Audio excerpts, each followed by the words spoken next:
So you're coming to some conclusions based upon the modeling that is based upon an assumption about what the levels of production will be. And I think there are some difficulties in that. And I also would like to have Mr. Gilbert talk briefly about the health risk assessment, if that would be possible, and this question of the fleet mix. You know, there's also, during the final impact report, there was a decision to, during the draft EIR, there were certain thresholds of significance that were applied to mobile and stationary sources.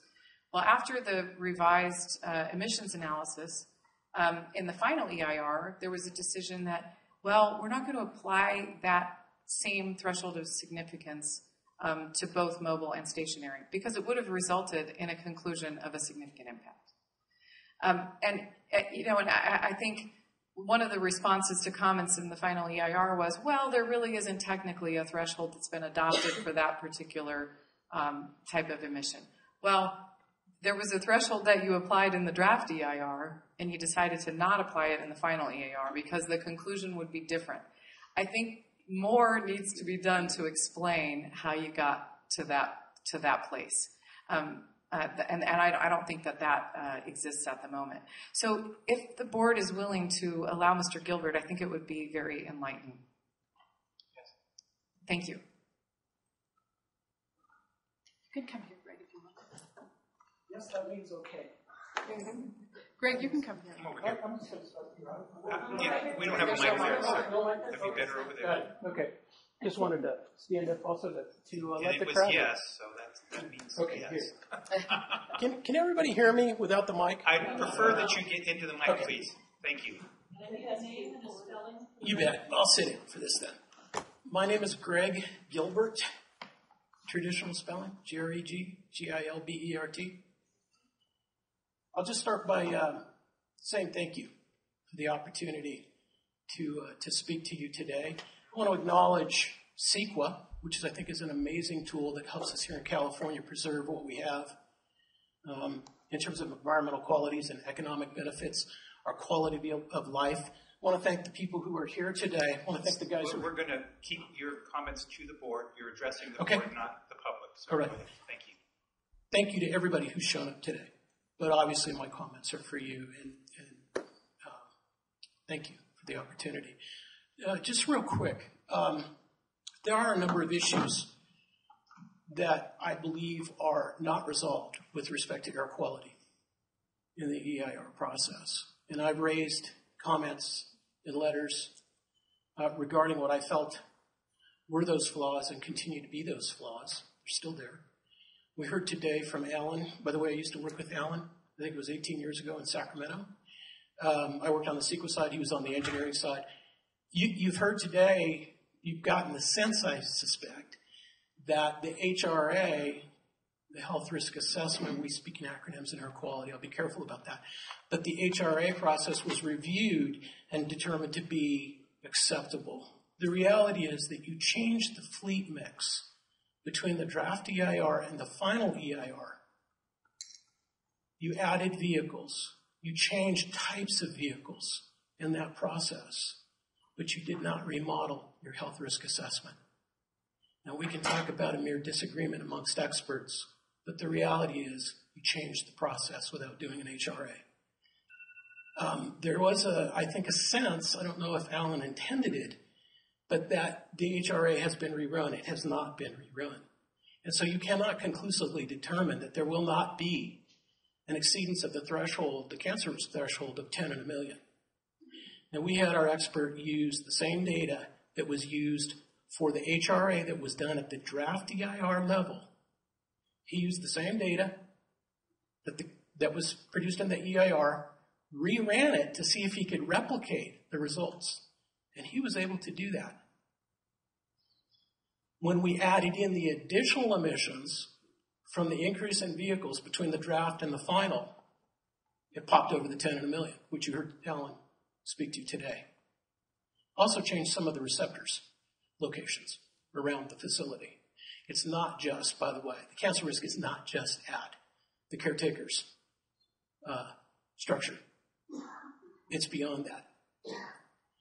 And you really can't say conclusively that you don't have cancer risk issues there, health risk issues, because the HRA wasn't rerun.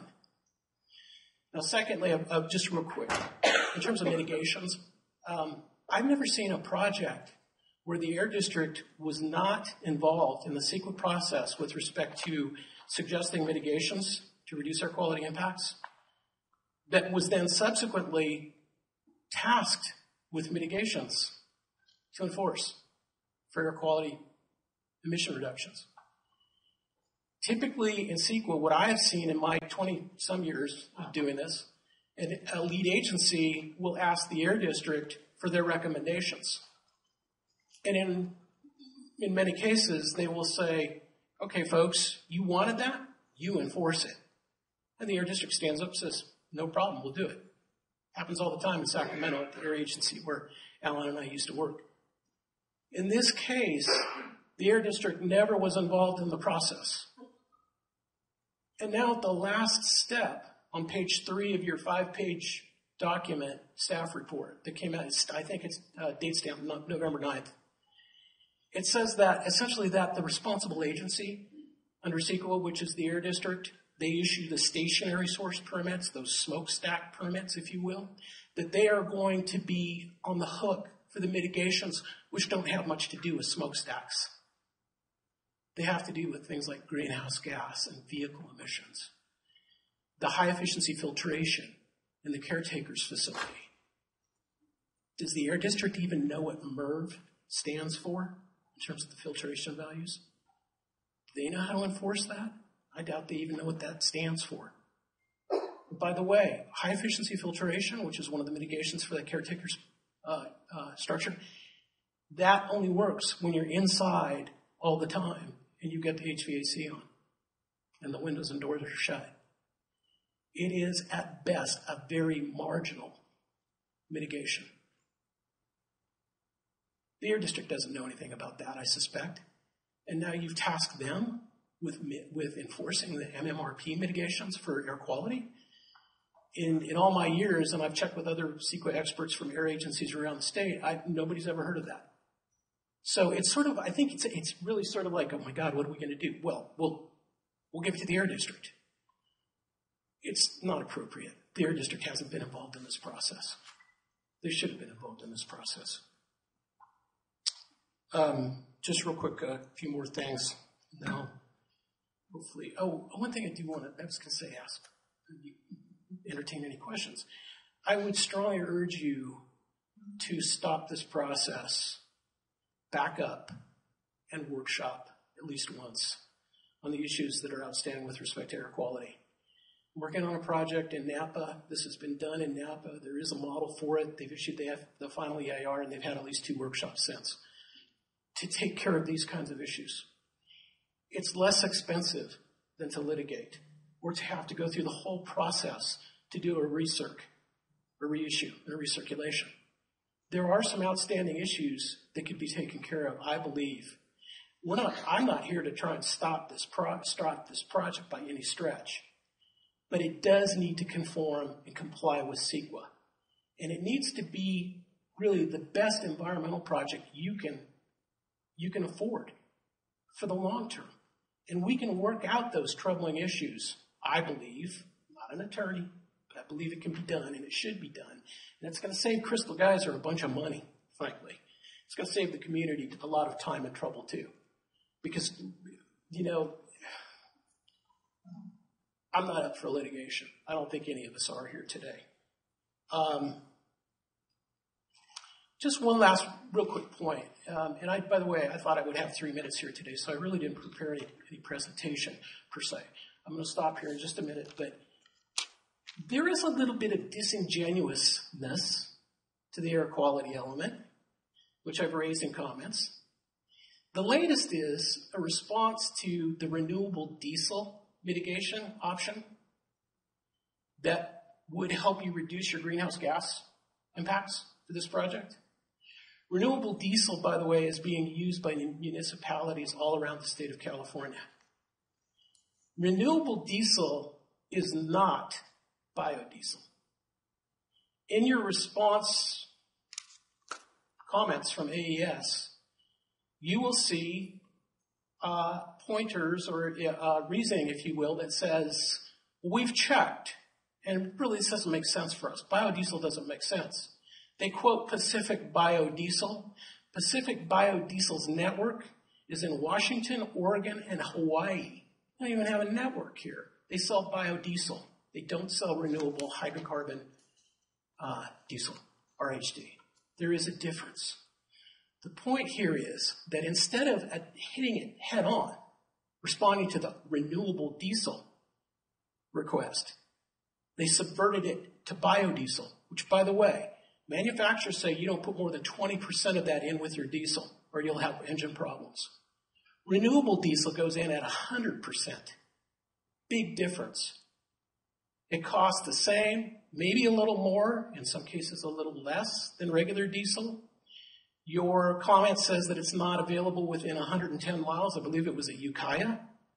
Golden Gate Petroleum sells diesel, has the state contract for renewable diesel, sells all over the state. They will be happy to bring you a load tomorrow and set you up. It has NOx emission benefits, and it has tremendous greenhouse gas benefits. You probably are on the hook for AB 32 requirements. This makes perfect sense. Why are we talking about biodiesel in response? These are the kinds of issues that need to be workshopped because you're not getting the full picture. I'm here on my own time today. I'm happy to come back. I live in Boerne. Happy to come back.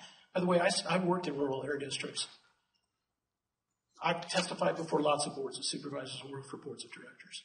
I worked in urban situations. I've got a pretty good background, and I just want the best for the environment, for air quality, for CEQA. I'm happy to come back and workshop with you if I can, or to communicate with any and all of you by email if it should be that way. Thank you very much.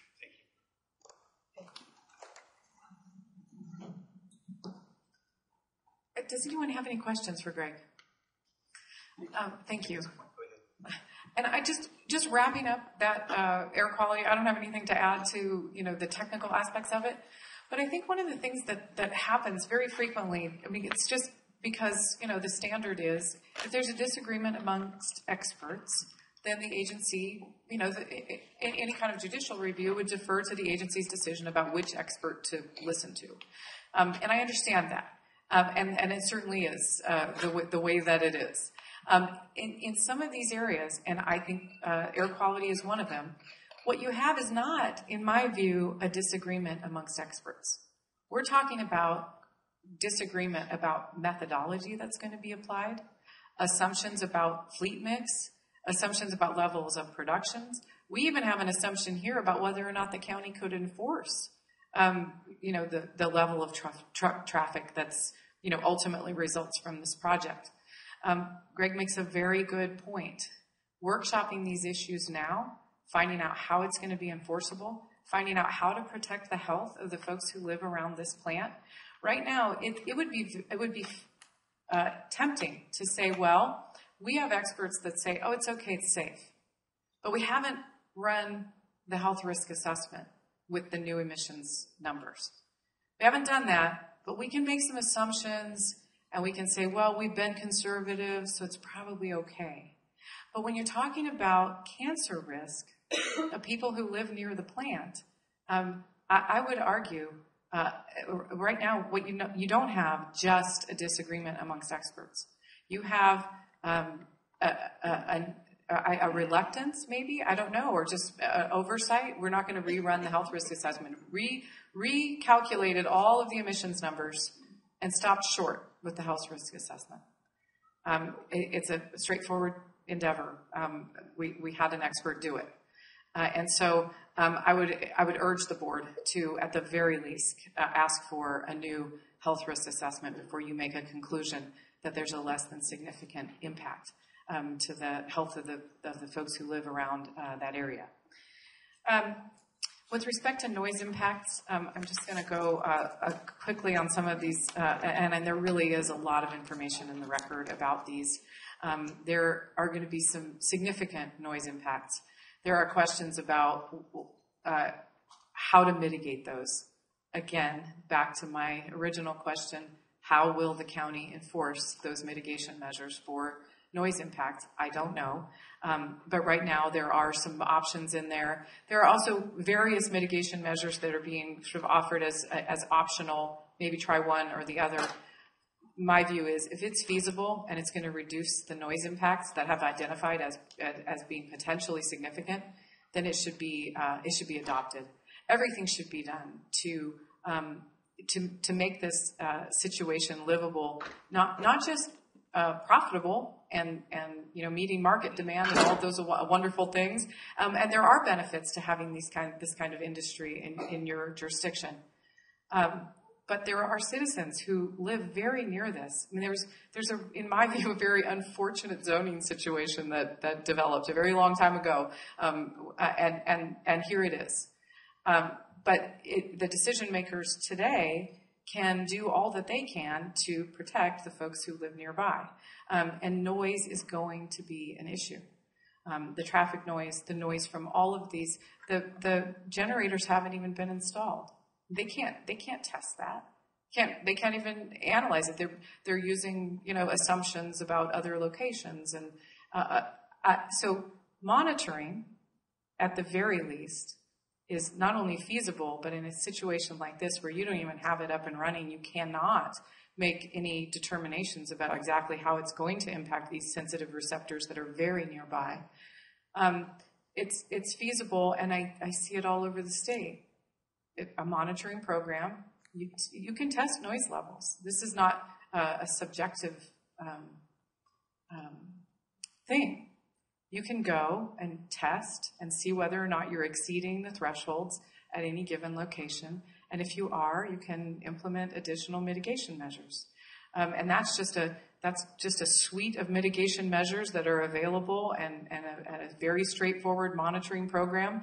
And once you have that in place, you have done your part to protect the people who live near this plant. And then you have a happy community instead of all manner of difficulty and strife going on into the future. So that's all I'm going to say about noise. There's a lot of technical information in the record regarding the analysis and the mitigation measures that are proposed, et cetera. Impacts to hydrology. Now, this is probably, in addition to the air quality, I would say this is probably the most significant concern for the county. It's the groundwater that is a shared resource, and right now there are conclusions that there is not a significant impact, and it's based upon historical evidence and just kind of little pieces of information that are taken from various places. And I'm not saying that those individual pieces of information are unreliable or suspect in any way. There are studies that could be done to determine definitively whether or not, you're going to have a 72-hour pump test isn't going to tell you whether or not you're going to have drawdown at adjacent wells. It just isn't. And I don't have to be a hydrologist to know that. And I understand that there's historical information, and I understand there are existing, analyses that have been done that, can kind of be used to come up with kind of a hypothetical, yes, it looks like maybe this won't have an impact. And I can go into some of the technical description, but it might be better. And I didn't ask him in advance, so I don't know if he's going to appreciate me asking if we had Dr. Axelrad submit some comments regarding the hydrology and the analysis. And if we can keep it short, as we did with Mr. Gilbert, I would ask that you at least hear what he has to say about some of these technical aspects of the ground